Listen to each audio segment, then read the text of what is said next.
It is an honor, a privilege to have Robert Chapman with us. He has been so dead on accurate, it has been scary.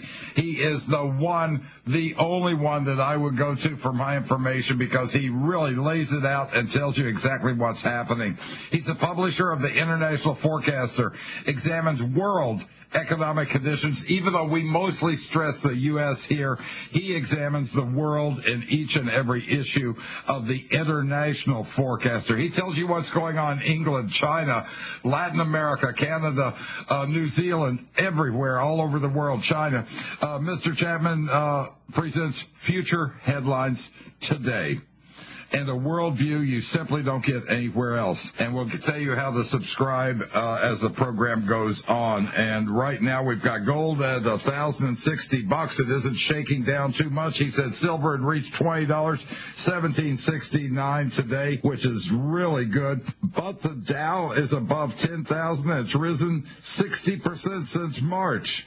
Huge rises. Mr. Chapman, welcome to Erskine Overnight, my friend. Well, thank you. It's very nice to be here, and I thank you again for having me. You are the best. There is no question. We've got the Dow above 10,000. We've had huge rises. You say it's 35 to 40% overpriced based on profits and earnings. And who's buying it? You say the normal people aren't buying it. The John public, we're broke. So who's buying all this stock and raising it up? Well, what happened was that the United States government and the Federal Reserve, which is privately owned, has given out $12.7 trillion to banks and brokerage houses and insurance companies. They even threw in Chrysler and GM for good measure.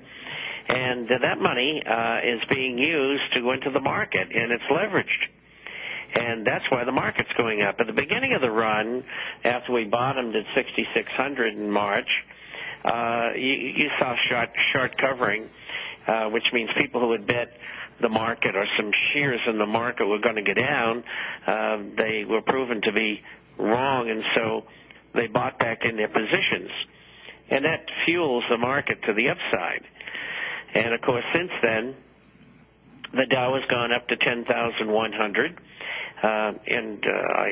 There's no other justification other than the fact that there's all kinds of money that's going into the market because the government and Wall Street wants the public to think that everything's going to be okay, and they believe that the psychology will carry the day and that the economy will get better because people will run out and start spending money and make the economy exciting again.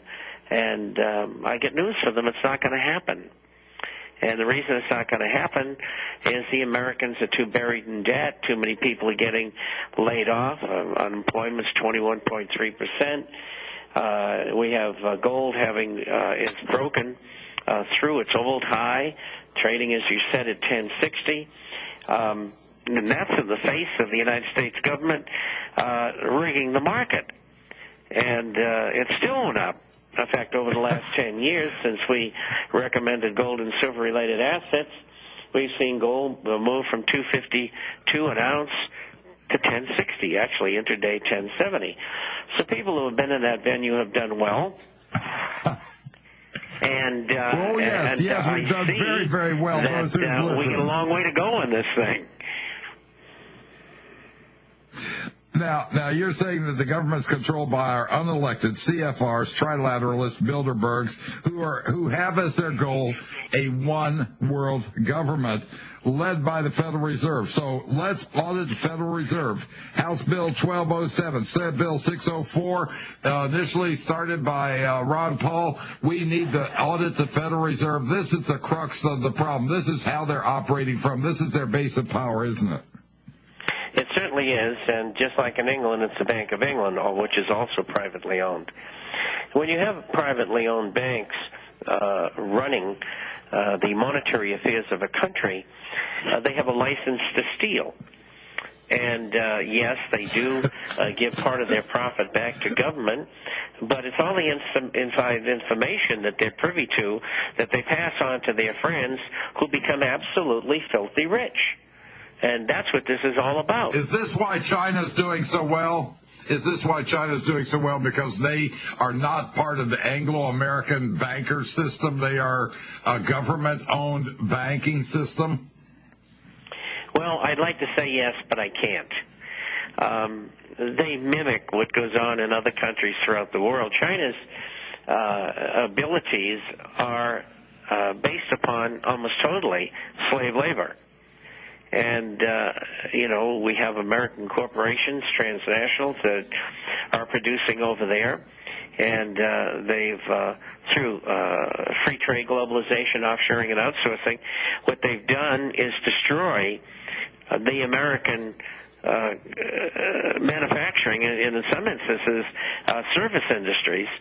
And China has been one of the, if not the major recipient. And part of that success was that they have this extremely low-cost labor, and on top of that, they manipulate their currency, making it cheap all the time, so that their goods will be inexpensive going into the United States. And they're not the only ones. Almost every country in the world does it. China had the advantage over the other nations that have inexpensive labor of having it even less expensive than places like even Bangladesh and India and Pakistan and Mexico or whatever. And so right. That's where that has been going, and that's why China has had an advantage.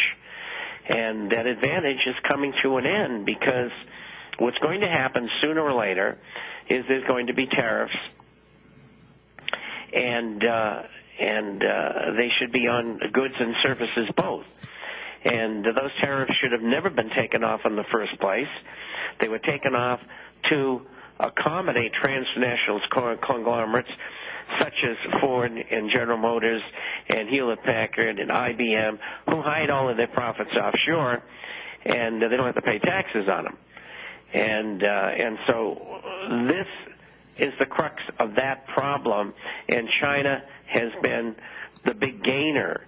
Others have gained, but a big gainer. And if you notice, the G20 says, well, we got to now at this Copenhagen meeting that they're going to have, we have to charge Western nations from despoiling the environment, and that money will go to the third world nations who are at a disadvantage.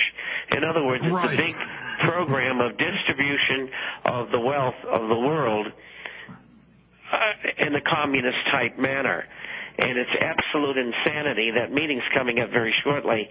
In fact, there's going to be a special done on radio tonight, and I'm going to be on there with it, talking about it.